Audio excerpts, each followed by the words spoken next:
So this lens review I'm doing right now is quite different from what I've been doing in the past couple of years. Recently, I've been doing a lot of full frame lenses, and for this one, we're going to talk about strictly APS-C.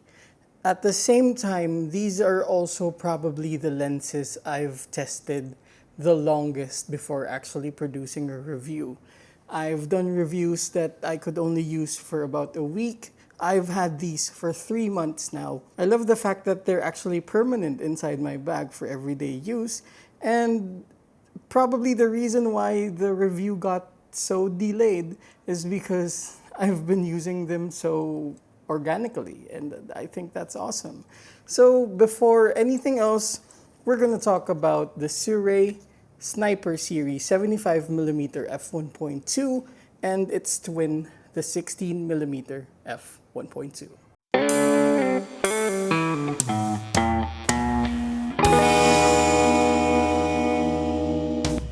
So I'm not really gonna get to the specifics of the lenses. What you need to know, well, number one, these come in 3 different colors. You have options, and naturally, since I was about to get the ZV-E10 Mark II, I wanted white lenses for it, and it's been a conversation starter to say the least. But it does come in gray or black, so that's something to take note of.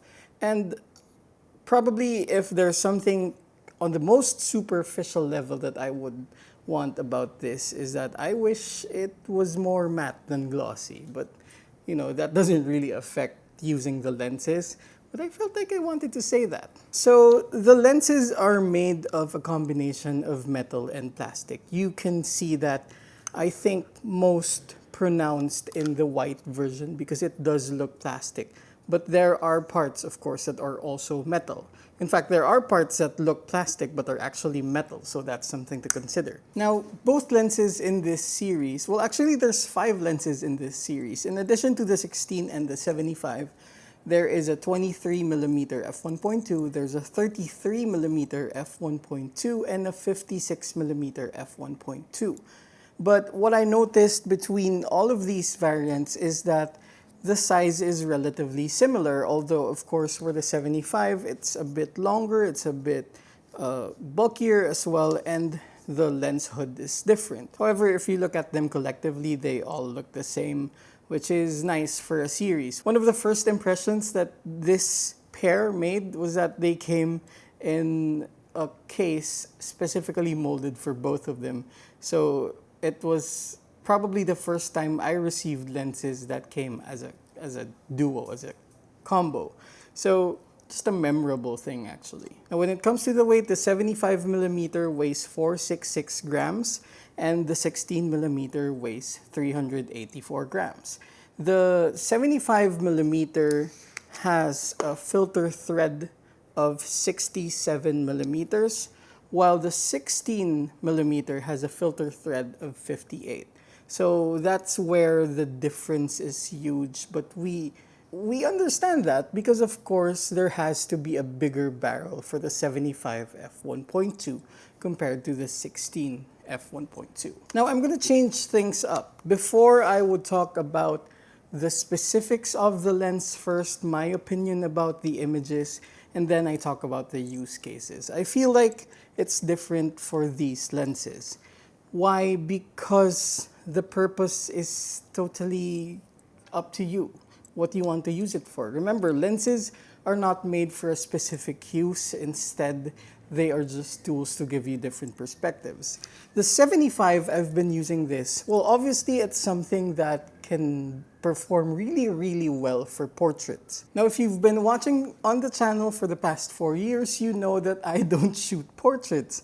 But this actually inspired me to take pictures of friends, but at the same time, I did tag along with a friend doing her own shoot, so I was able to do some test shots for this. And of course, the 75 1.2 at 1.2 can do wonders in terms of background blur, and what I've been enjoying is actually blurring in the foreground and creating layers. But between the two of these lenses, actually the one that I haven't used as much is the 16mm, which is probably atypical of me because I usually use wide-angle lenses more, But I've been enjoying using the 75 because, I mean, 75, 1.2. You can imagine the implications of that with the images, and I'm showing them to you right now. However, the first thing I did with both lenses is actually test them out in terms of what the bokeh looks like, and then the second one would be autofocus. Of course, this is a third-party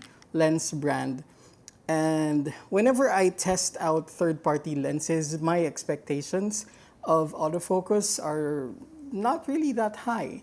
However, when I used these for video, specifically shooting low-light videos at f1.2 with a model, I was actually surprised with how sticky the autofocus was to the eye tracking.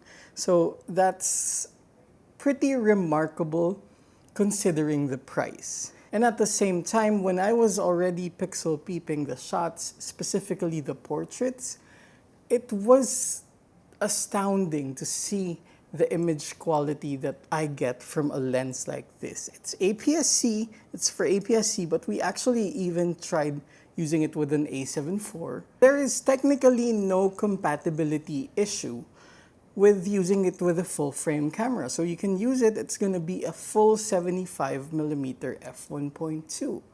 I don't know if I'm allowed to say this. Oh wait, I'm not being paid for this review. So I can say it, you can use it with your full frame camera. And it's so, I don't wanna say cheap because it doesn't feel cheap. It's so affordable. It's below 20,000 pesos. I believe it's around 18 or 17,000 pesos.